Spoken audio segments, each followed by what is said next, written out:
Bonjour à tous et bienvenue sur Spiclo. Aujourd'hui, je vous propose une nouvelle vidéo pour mieux gérer l'objection. Alors c'est quoi une objection? Eh bien c'est toutes les fois où votre public va vous soumettre un désaccord, une opposition, ou alors lorsqu'on va vous poser une question déstabilisante.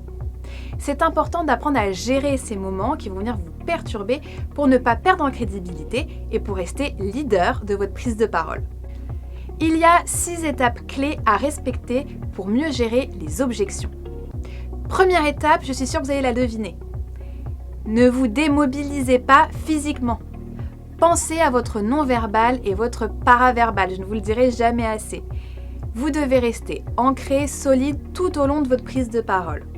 Pensez bien que la moindre perturbation peut très vite se lire sur votre visage au travers de votre posture. Ne soyez pas dans un aveu de faiblesse. Restez solide, ancré, ne montrez rien. Deuxième étape importante, reformuler.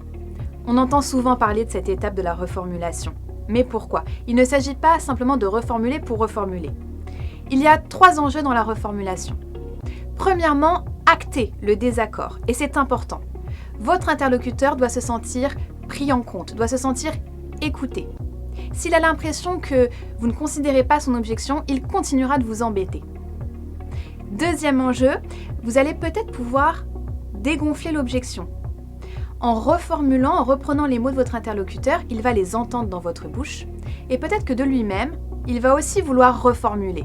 Vous dire « Non, c'est pas exactement ce que je voulais dire c'est plutôt… » Et petit à petit, vous allez déplacer le curseur et peut-être pouvoir reprendre la main. Troisième enjeu de l'objection, tout simplement accorder vos violons avec votre interlocuteur. Et ça, c'est important pour que l'on puisse bien parler de la même chose. Troisième étape pour répondre à l'objection. Fiez-vous à votre fil rouge.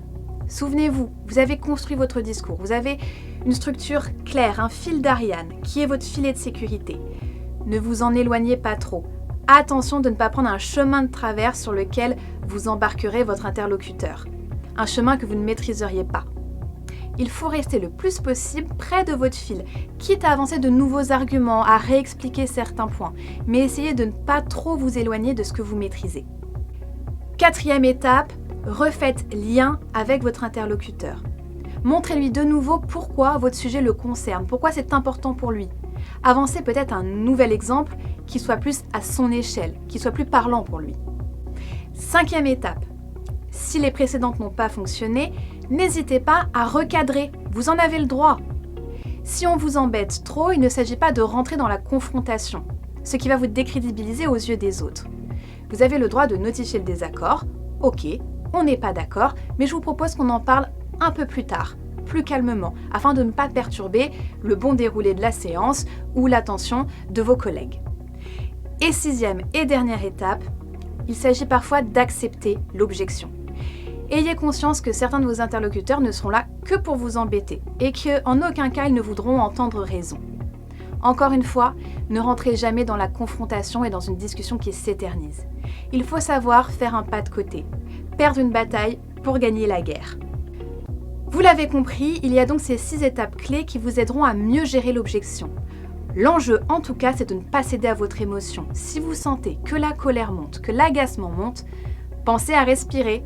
Repensez à la bonne gestion de vos émotions. Je vous retrouve dès la semaine prochaine pour une nouvelle vidéo Spiclo.